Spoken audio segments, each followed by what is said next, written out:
Hello बच्चों, the perfect creators में आप सभी का स्वागत है। नवबोध सीजी बोर्ड कक्षा 12th 12वीं का गणित चैप्टर का नाम है समाकलन। समाकलन में हम क्वेश्चंस बना रहे हैं खंडशः समाकलन। तो आज का जो टॉपिक है बच्चों, खंडशः समाकलन के ऊपर बनाया गया है। खंडशः समाकलन का हमने कुछ क्वेश्चंस पिछले वीडियो में देखा है। आप उस वीडियो को देख लीजिए जो इस डिस्क्रिप्शन बॉक्स में नीचे दिया गया है। तो खंडशः समाकलन का सूत्र को रिपीट कर रहे हैं। यदि दो फलन हो जिसका गुणनफल यदि हमको समाकलन के रूप में ज्ञात करना हो तो नियम है, पहला फलन सेम, दूसरे का समाकलन माइनस समाकलन का चिन्ह, पहले का अवकलन दूसरे का समाकलन और जो आंसर आएगा उसका पुनः समाकलन। तो ये फर्स्ट फंक्शन और सेकंड फंक्शन मानने का रूल क्या बताया गया था, वो था आइलेट। आइलेट के अनुसार इसको फंक्शन को हमको मानना है। आई मतलब इन्वर्स ट्रिग्नोमेट्री। तो आप प्रश्न में देख लीजिए, इन्वर्स ट्रिग्नोमेट्री का प्रश्न नहीं है। लॉग भी प्रश्न में नहीं है हमारे पास। ये प्रश्न को ए होता है एल्जब्रा, ये एल्जब्रा का फॉर्म कहलाता है। तो आप इसके सीक्वेंस के अनुसार चूज़ करिए। ये नहीं है तो एल देखिए, ये नहीं है तो ए देखिए। तो अब आपको पास ए मिल गया है तो आपको इतना समझ में आ गया, इसको फर्स्ट फंक्शन लेना और इस सेकंड फंक्शन लेना है। तो ये जो आइलेट है वो फर्स्ट फंक्शन को मानने का रूल है। तो अब हम उस क्वेश्चंस को बनाते हैं। तो यहाँ पर देख रहे हैं आप कि फर्स्ट इज सेम, पहले को सेम रखना है। पहला वाला फंक्शन है एक्स स्क्वायर, आप इसको एक्स स्क्वायर को सेम रखिए। दूसरे का समाकलन, तो आप दूसरे का समाकलन की खातिर ए एक्स डी एक्स लगा लीजिए। माइनस का चिन्ह, समाकलन का चिन्ह, पहले का अवकलन डी बटा डी एक्स, पहला वाला एक्स स्क्वायर है, डॉट का चिन्ह, गुणा का चिन्ह, दूसरे का समाकलन ई की घात ए एक्स डी एक्स और जितना आंसर आएगा उसका पुनः डी एक्स। ये हुआ, ये समाकलन के साथ ये डी एक्स है, ये समाकलन के चिन्ह के साथ ये डी एक्स है आपका। तो यहाँ पर एक्स स्क्वायर ई की घात ए एक्स का समाकलन आप जानते हैं, ई की घात ए एक्स अपॉन ए माइनस, अब इसमें जब आप करते हैं तो एक्स स्क्वायर का अवकलन होता है 2x, ई की घात ए एक्स का समाकलन होगा ई की घात ए एक्स अपॉन ए और एक डी एक्स। तो ये समाकलन का रूल इस्तेमाल हुआ तो dx हट गया, ये dx पूरे के लिए इस्तेमाल हो रहा है।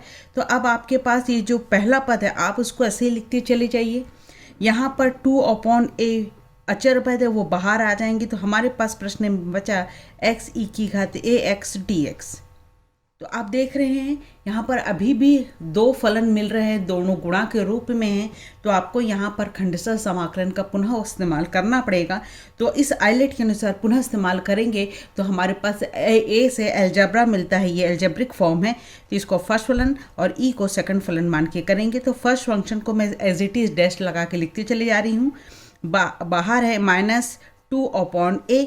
अब यहाँ पर फिर रूल लगाइए आप। रूल क्या बोलता है, फर्स्ट, ये फर्स्ट फलन है, फर्स्ट इज सेम आप लिख लीजिए, सेकंड का समाकलन dx माइनस समाकलन का चिन्ह, पहले का अवकलन, तो पहले का अवकलन लिख रहे हैं तो d बटा डी एक्स एक्स, दूसरे का समाकलन और जो आंसर आएगा उसका पुनः समाकलन और कोष्टक बंद। तो आप ये स्टेप्स को बिल्कुल ध्यान से लिखेंगे, एक भी स्टेप्स गड़बड़ नहीं होना चाहिए।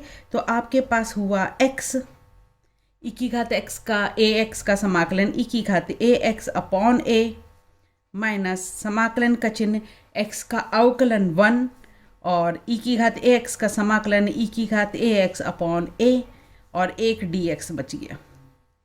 तो आप देख रहे हैं कि जब भी आपको प्रश्न में एल्जेब्रिक फॉर्म रहेगा, एक्स की पावर रहेगी तो एक्स स्क्वायर है, तो एक बार कर समाकलन करने के पश्चात आपको एक्स मिलेगा, फिर पुनः समाकलन करेंगे तो वह एक्स भी हट जाएगा। तो जितनी घात ज़्यादा रहेगी उतनी बार आपको खंडशः समाकलन बार बार करना पड़ेगा। तो यहाँ पर हमको प्राप्त हो रहा है 2/a एक्स ई की घात ए एक्स अपॉन ए और इस 1/a तो ये है, और ई की घात ए एक्स का समाकलन करते हैं आप तो ई की घात ए एक्स अपॉन ए ये प्राप्त होता है। आप इसका मल्टीप्लाई कर लीजिए तो इस प्रकार ये आंसर प्राप्त हो रहा है। तो अब हम दूसरे क्वेश्चन की तरफ बढ़ते हैं। दूसरा क्वेश्चन मैंने लिया x square sine square x D x समाकलन करना है, खंडशः समाकलन करेंगे हम। खंडशः समाकलन में आइलेट के अनुसार यदि हम काम करते हैं तो यहाँ पर आप साफ साफ देख रहे हैं इनवर्स ट्रिग्नोमेट्री नहीं है इस क्वेश्चन में, लॉगरिथम का टर्म्स भी नहीं है, अलजेब्रा में आ रहा है, तो ये फर्स्ट फंक्शन और ये सेकंड फंक्शन। जब ये डिसाइड हो गया कि हमको किसको फर्स्ट फंक्शन और सेकंड फंक्शन लेना है, तो आप देखिए ये सेकंड फंक्शन का समाकलन होता है क्या। हम समाकलन के जो जितने भी सूत्र पढ़ के आए उसमें हमारे पास सेक स्क्वायर का समाकलन पढ़े हैं और कॉसेक स्क्वायर का समाकलन पढ़ते हैं, साइन स्क्वायर का समाकलन हम नहीं पढ़े हैं। तो इसको हमको उस पद में बदलना होगा जो हमको समाकलन का आंसर दे। तो हम ये पहले वीडियो में देख चुके हैं कि साइन स्क्वायर के लिए हिंट मैं देती चली जाती हूँ बच्चों। तो हिंट आप जो अलग से लिख रहे हैं उसमें मैंने हिंट दिया है कि साइन स्क्वायर एक्स को आप हमेशा 1 माइनस कॉस 2x अपॉन 2 में कन्वर्ट करिए, और इसकी जगह यदि कॉस स्क्वायर एक्स होता है तो 1 प्लस कॉस 2x अपॉन 2 में कन्वर्ट करिए। तो ये हमारा प्रश्न हो जाएगा एक्स स्क्वायर, और ये साइन स्क्वायर एक्स की जगह लिख रहे हैं 1 माइनस कॉस 2x अपॉन 2 और dx। तो ये साइन स्क्वायर का पद हट गया। आप इसको मल्टीप्लाई कर लीजिए। मल्टीप्लाई जब आप करते हैं जैसे करेंगे तो दो पद में मल्टीप्लाई हो रहा है। ये एक्स स्क्वायर के साथ 1/2 कॉन्स्टेंट हमसे बाहर निकाल दिया, एक्स स्क्वायर dx माइनस यहाँ पर भी 1/2 कॉमन निकाल दिया है, एक्स स्क्वायर के साथ कॉस 2x, एक्स स्क्वायर के साथ कॉस 2x dx हुआ। तो ये दो पद प्राप्त हुआ आपके पास। तो यहाँ पे ये तो सिंगल क्वेश्चन है बच्चों, तो इसका समाकलन तो डायरेक्ट होगा 1/2 एक्स स्क्वायर का हुआ एक्स की घात 3/3 माइनस 1/2। अब यहाँ पर आप ध्यान से देखिए, फिर आइलेट के अनुसार बनाएंगे तो ये फर्स्ट फंक्शन और ये सेकंड फंक्शन, और सेकंड फंक्शन का समाकलन संभव है। तो आप नियम लगाइए खंडशः समाकलन का, पहला वाला सेम, दूसरे का समाकलन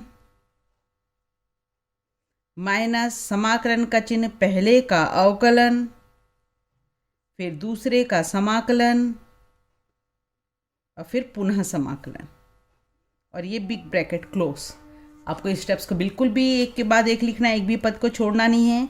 1/2 एक्स की पावर 3/3 ये सेम चल रहा है, ये 1/2 यहाँ पर ये एक्स स्क्वायर और कॉस 2x का समाकलन आप जानते हैं साइन 2x, और x के साथ 2 का मल्टीप्लाई, तो ये डिवाइड हुआ, माइनस एक्स स्क्वायर का अवकलन 2x, कॉस 2x का समाकलन साइन 2x अपॉन 2 dx। ये पद हुआ। इस पद में आप ये -1/2 है, इसके साथ दोनों के साथ मल्टीप्लाई कर दीजिए, ये 2 यहाँ पर कैंसिल हो रहा है। तो फर्स्ट पद को मैं सेम डैश लगा के लिख रही हूँ। इस पद में मिल रहा है 1/4 एक्स स्क्वायर साइन 2x, और यहाँ पर आपको माइनस माइनस करके प्लस मिल रहा है ये 1/2, और यहाँ पर मिल रहा है x साइन 2x dx। तो आप देख रहे हैं कि एक्स स्क्वायर था पद में हमारे, उसके बाद एक बार खंडशः समाकलन के बाद x मिला, अब x के बाद फिर से खंडशः समाकलन लगाएंगे तो वो x का पद भी हट जाता है। तो अलजेब्रा में हमेशा धीरे धीरे घात कम होती चली जाती है और लास्ट में जाके वो हट जाता है। तो यहाँ पर वो ये 1/2, तो ये फर्स्ट फंक्शन और ये सेकंड फंक्शन करते हैं हम। तो यहाँ पर हुआ फर्स्ट फंक्शन सेम, समाकलन सेकंड का, सेकंड फंक्शन है साइन 2x dx माइनस समाकलन का चिन्ह पहले का अवकलन, दूसरे का समाकलन dx और फिर से dx और बिग ब्रैकेट क्लोज। तो ये first function same minus second function same चल रहा है, प्लस 1/2।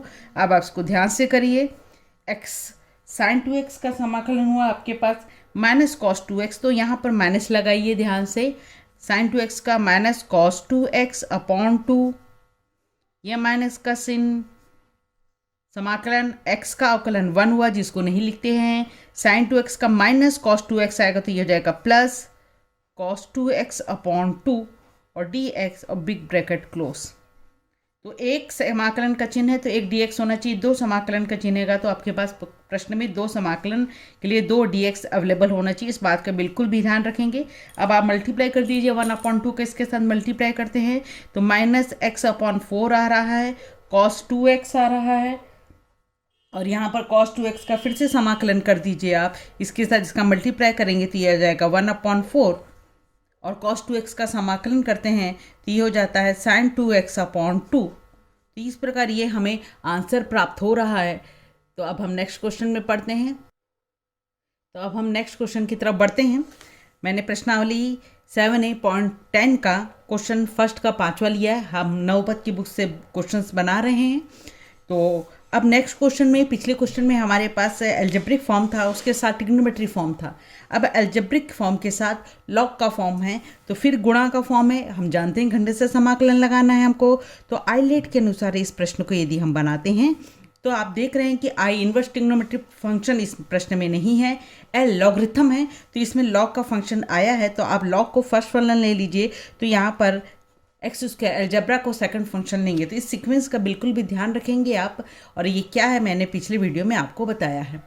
तो नेक्स्ट क्वेश्चन की तरफ बढ़ते हुए हम आगे इसको सॉल्व करते हैं। तो ये हुआ, अब डिसाइड हो गया कि फर्स्ट फंक्शन आपने किसको माना है, लॉग एक्स पूरी की घात 2 को। तो आप लॉग एक्स पूरी फर्स्ट इज सेम, समाकलन खंडशः समाकलन का सूत्र लगा रहे हैं, सेकंड का समाकलन माइनस समाकलन का चिन्ह पहले का अवकलन, पहले का अवकलन करेंगे गुणा सेकंड का समाकलन और करली ब्रैकेट लगा के dx लिखा।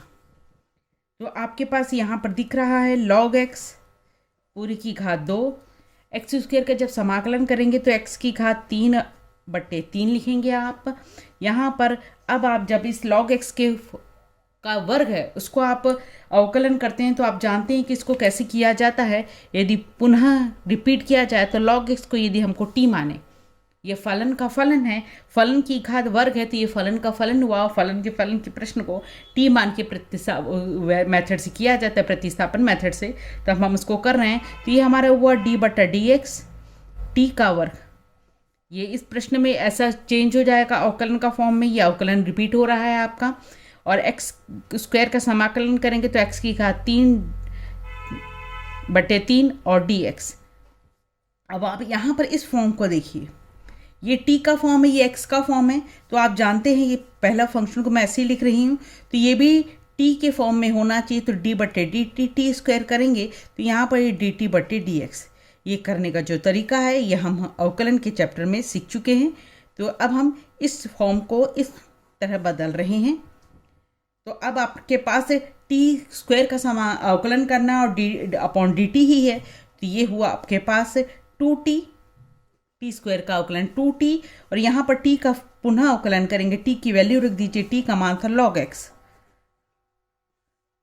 और ये जो पद चल रहा है x की घात 3/3 dx।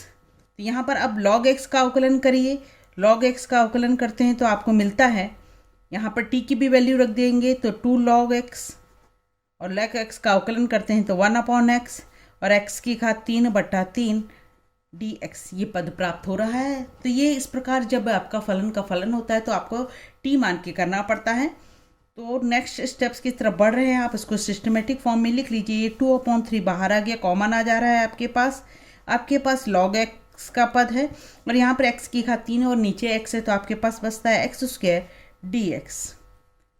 तो अब आपके पास जो पद बच रहा है उसमें भी खंडशः समाकलन पुनः लगने वाला, आइलेट के अनुसार काम करेंगे। तो लॉगरिथम सेकंड नंबर पे है, यानी आप इसको फर्स्ट फंक्शन और इसको सेकंड फंक्शन मान के पुनः खंडशः समाकलन का सूत्र लगाने जा रहे हैं हम।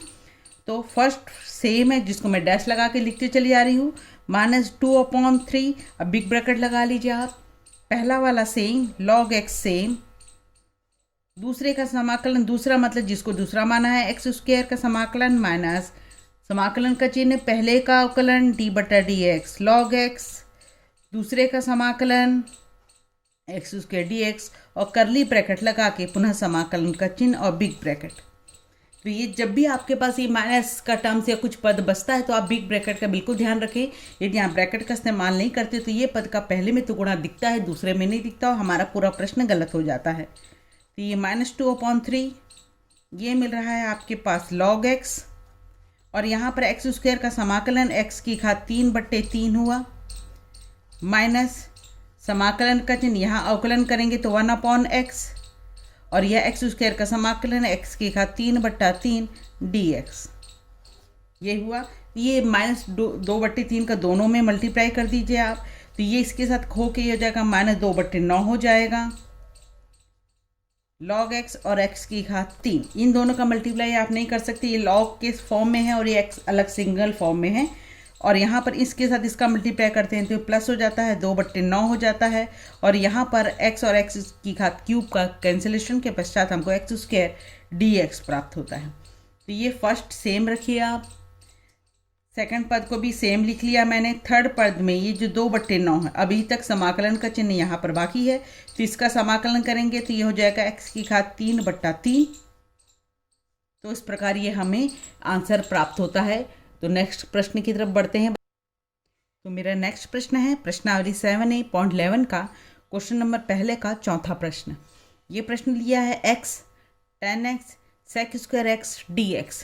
तो यहाँ पर आप देख रहे हैं 3 पद है, x है, tan x है, sec² x है, 3 पद है। तो इसमें हम जानते हैं कि tan x का अवकलन होता है sec² x। यदि हम tan x को प्रतिस्थापन विधि से बदलेंगे तो ये sec² x dt में कन्वर्ट हो जाएगा। तो हमारा प्रश्न 3 पदों के बजाय 2 पदों में आ जाएगा। तो हम मानेंगे यहाँ पर, माना x बराबर tan x बराबर t मान ले रहे हैं। x के सापेक्ष अवकलन करिए। अवकलन क्यों करते हैं समाकलन के क्वेश्चन में? क्योंकि यहाँ पर आप अवकलन, हाँ, तो यहाँ पर देख रहे हैं आप कि यहाँ पर dx है। dx d तभी अवेलेबल होगा जब dx को हम t के पदों में प्रश्न को बदल रहे हैं। तो ये dx भी dd में बदलना चाहिए। d का फॉर्म अवकलन करने के पश्चात ही प्राप्त होता है।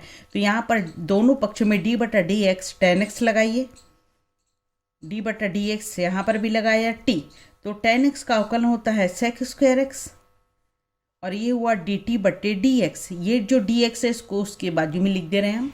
तो हमारे पास ये sec² x dx, यानी प्रश्न का जो sec² x dx है वो बदल जा रहा है dt में। तो यहाँ पर tan x को अपन लिख ले रहे हैं t में। तो ये बदल गया, ये बदल गया, बच गया हमारे पास x। इस x को बदलने के लिए अब देखिए, यहाँ से tan x बराबर t माना तो x बराबर हो जाएगा tan उस तरफ जाके tan इनवर्स x t। तो जब आप समाकलन के प्रश्न को टी में प्रतिस्थापन मेथड से बना रहे हैं, उस स्थिति में यदि आप टी में कन्वर्ट कर रहे हैं तो सारा प्रश्न टी में ही कन्वर्ट होना चाहिए, कोई भी एक्स के फॉर्म में नहीं बचना चाहिए। तो अब देखिए आप, हमारे पास 3 पद थे। पहला पद एक्स जिसको हम लिख रहे हैं tan इनवर्स टी, ये टी में बदल गया। tan x को हमने माना था t, दूसरा पद हो गया। और ये sec² x dx कन्वर्ट हो गया है dt में। तो हमारे पास जो 3 पद थे ये 2 पद में बदल गए हैं। 2 पद में बदलने के पश्चात आई लिट के अनुसार यदि हम काम करें तो आप देख रहे हैं कि आई होता है इन्वर्स ट्रिग्नोमेट्री पर टर्म्स। तो इन्वर्स ट्रिग्नोमेट्री में यहाँ पर ये इन्वर्स ट्रिग्नोमेट्री है, प्रतिलोम त्रिकोणमितीय फलन है, यानी आपको इसको फर्स्ट फलन और इसको सेकंड फलन मानना पड़ेगा। तो यहाँ पर क्वेश्चन को बनाते हैं। फर्स्ट इज सेम, यानी कि tan inverse t same, second का समाकलन माइनस समाकलन का चिन्ह पहले का अवकलन t के फॉर्म में, तो सब जगह आप tt लगाएंगे, दूसरे का समाकलन और कर्ली ब्रैकेट लगा के एक समाकलन का साइन, और ये हुआ आपका हल। तो यहाँ पर आगे हल करते हैं। तो tan इनवर्स t सेम है, ये ऐसे ही लिख लीजिए। t का समाकलन जब आप करते हैं तो ये जो आता है t²/2 माइनस, यहाँ पर आप समाकलन का चिन्ह tan इनवर्स t का अवकलन का सूत्र आपको याद होगा बच्चों, 1/1 + t², और इस t का समाकलन करेंगे तो t²/2 dt, ये पद प्राप्त हुआ। तो आपके पास ये 1/2 तो आप बाहर कर लेंगे, तो आपके पास ये पहला पद को सेम लिखा, -1/2 सेम बाहर कर लिया, तो ऊपर मिल रहा है t² और नीचे हो रहा है t² + 1। मैं पद को t को पहले लिख रही हूँ, कॉन्स्टेंट नंबर्स को बाद में लिख रही हूँ।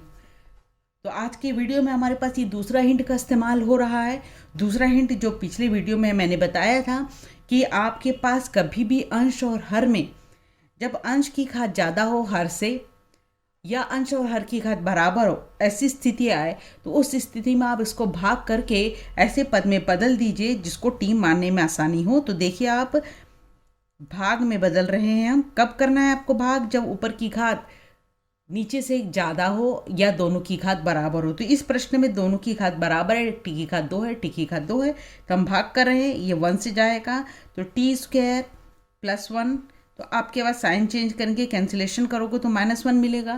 तो इस प्रकार ये पद बदल जा रहा है। आपका पहला सेम है, माइनस लगाया 1/2, समाकलन का चिन्ह आप इसको लिख रहे हैं 1 ऋण समाकलन आपका शेषफल बचा है ऋण 1, इसलिए इसको ऋण को यहाँ लिखा और किससे भाग दे रहे हैं आप t² + 1 से। तो ये पद इस प्रकार ये 2 पदों में विभक्त हो गया। तो ये बहुत बड़ा हिंट है, आपको ये हिंट को बिल्कुल भी याद रखना है बच्चों। तो अब हम इसको कंटिन्यू कर रहे हैं। डैश -1/2, तो t का समाकलन 1 का समाकलन हुआ t माइनस, और आप जानते हैं किसका समाकलन का सूत्र है tan इनवर्स t का, तो ये tan इनवर्स t हुआ। समाकलन खत्म। तो अब आप वैल्यू रख लीजिए। तो पहला पद आपके पास था, उसको वैल्यू को रखने के पश्चात आपको मिलेगा 1/2x tan² x minus 1/2 t, माना था हमने tan x को, और tan इनवर्स t वैल्यू थी x की। तो इस प्रकार ये हमें आंसर प्राप्त होता है। अब मैं उसी प्रश्नावली का चौथे का तीसरा प्रश्न ले रही हूँ बच्चों। प्रश्न लिया है मैंने साइन कोण के फॉर्म में है x+1 वर्गमूल के अंदर। तो यहाँ तो आपको लगेगा कि सिंगल है पद, तो आराम से हम साइन का समाकलन कर लेंगे। पर आप जब जानते हैं कि वर्गमूल x+1 को आप t लेते हैं, तो हम ये तीसरा हिंट है इस वीडियो में, जो हिंट का इस्तेमाल हम पिछले वीडियो में कर चुके हैं। तो यहाँ पर देख रहे हैं कि जब हम वर्गमूल x+1 को t मानते हैं, उस स्थिति में यहाँ पर x+1 पूरी की घात 1/2 है ये। जब x के सापेक्ष अब अवकलन करते हैं, अवकलन करेंगे तो आपका क्या होगा, इसके स्टेप्स को देखेंगे तो ये 1/2 सामने आ जाएगा और इसकी घात x+1 की घात -1/2 बचेगा। और ये जो बेस को हम t लेकर बनाते हैं वो हो जाएगा x, उसका पुनः अवकलन होगा d/dx x+1 और राइट हैंड साइड dt/dx। तो इस प्रकार ये पद मिला आपके पास 1/2 वर्गमूल के अंदर x+1, ये -½ को नीचे ले जाकर वर्गमूल के अंदर कर लिया। इसका अवकलन जब पुनः करेंगे तो x का 1 हो जाएगा, 1 का 0 हो जाएगा, यानी ऊपर 1 ही प्राप्त होगा। और ये dx को इस तरफ ले आइए, dx = dt। तो आप देख रहे हैं कि ये अपना थर्ड हिंट है कि वर्गमूल के फॉर्म में जिसको भी t मानते हैं, dx के नीचे वही फॉर्म दोबारा आना चाहिए।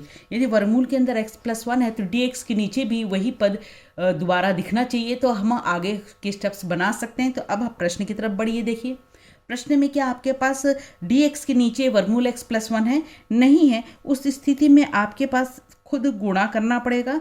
तो आपने देख लिया कि मेरे को t मानने के पश्चात वर्गमूल के नीचे x+1 की जरूरत है, साथ में ये कांस्टेंट टर्म से 2 की भी जरूरत है। तो ये एक एक्स्ट्रा पद लिखा। इस एक्स्ट्रा पद को बैलेंस करने के लिए 2 को बाहर कर दिया और ये पद को यहाँ पर लिख लिया वर्गमूल x+1। तो आप देख रहे हैं कि इसको मान लेंगे, पद को वैल्यू रख देते हैं, 2 रखा। मान रखने के पश्चात ये बदल गया है आपका किसमें, dt में, लिख लिया dt। ये है आपका sin t लिख लिया। अब आपको यहाँ पर इसकी जगह क्या माना था आपने, इसकी जगह माना था t, तो ये सवाल में हो गया t। तो ये प्रश्न को देखने से कहीं पर भी स्थिति नहीं लग रही थी कि इसमें खंडित समाकलन का इस्तेमाल होगा, परंतु जब हमने सूत्र का इस्तेमाल किया तो खंडित समाकलन बन रहा है। आईलेट के अनुसार इसको फर्स्ट फलन और उसको सेकंड फलन मानते हैं। तो प्रश्न बनाते हैं आगे। फर्स्ट इज सेम, सेकंड का समाकलन माइनस पहले का अवकलन, दूसरे का समाकलन, अब कर्ली ब्रैकेट लगा के पुनः समाकलन और बिग ब्रैकेट क्लोज। तो इस प्रकार ये आपका हुआ, ये 2t sin t का समाकलन करेंगे तो ये -cos t हुआ, माइनस समाकलन का चिन्ह, t का अवकलन करेंगे तो 1 हो जाता है। sin t का अवकलन समाकलन कर रहे हैं तो आपके पास -cos t हो जाता है, जिसके कारण ये प्लस हो जाएगा cos t और dt, समाकलन बड़ा बिग ब्रैकेट क्लोज। तो आप फिर से इस cos t का समाकलन कर लीजिए, 2 - t cos t plus cos t का समाकलन sin t, यह आपका आंसर प्राप्त हुआ। तो अब आप इसमें वैल्यू रख लीजिए। वैल्यू रखने के लिए आप देखिए 2t की वैल्यू को आप क्या रखेंगे, वर्गमूल के अंदर x+1। अब cos t की वैल्यू वर्गमूल के अंदर x+1 प्लस sin t की वैल्यू है वर्गमूल x+1। इस प्रकार ये हमें आंसर प्राप्त होता है। प्रश्नावली का मैं 6th का थर्ड क्वेश्चन ले रही हूँ बच्चों। तो इस क्वेश्चन में आप देख रहे हैं मैंने लिया है ई की घात वर्गमूल के अंदर 2x+1। तो ये जो पिछला क्वेश्चन बनाया था सेम उसी के समान है।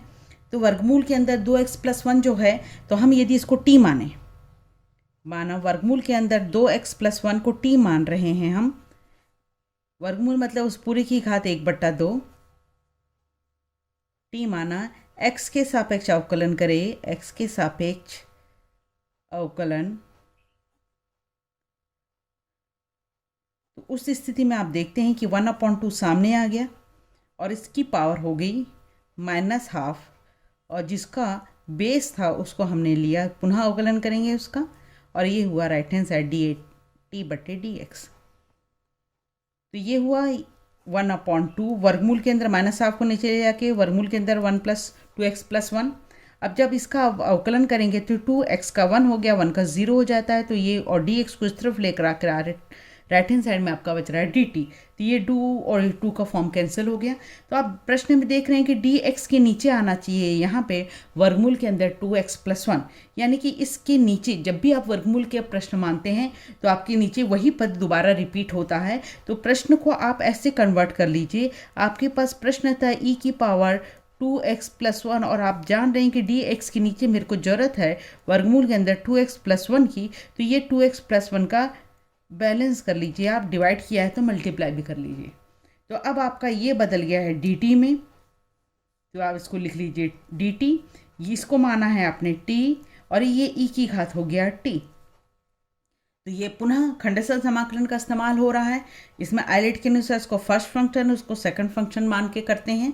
तो फर्स्ट फंक्शन सेम, सेकंड का समाकलन dt माइनस पहले का अवकलन, दूसरे का समाकलन और ब्रैकेट लगा के पुनः dt।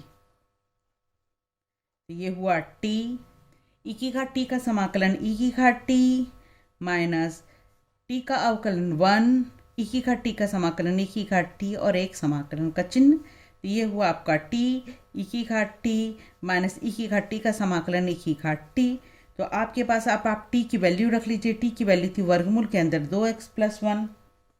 तो यहाँ पर भी आपके पास हुआ e की पावर वर्गमूल के अंदर 2x+1 माइनस e की पावर वर्गमूल के अंदर 2x+1। तो आप चाहें तो इसमें से e की पावर वर्गमूल के अंदर 2x+1 को कॉमन भी ले सकते हैं। तो इस प्रकार ये आंसर प्राप्त होता है।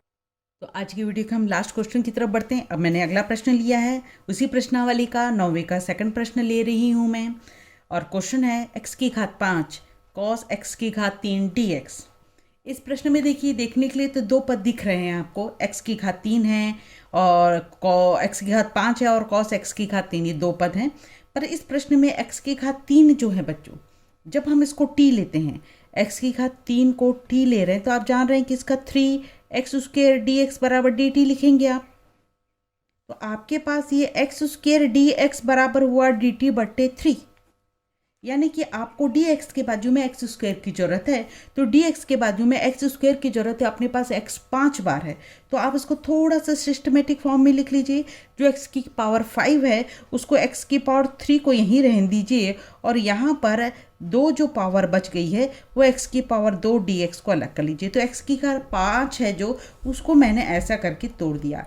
ये कैसे पता चल रहा है हमको, हम जो प्रतिस्थापन विधि से मानने जा रहे हैं, कोण को t मान रहे हैं, तो हमको दिख रहा है कि x dx के साथ x² हमको जरूरत है, जो मैंने यहाँ पर लिख लिया।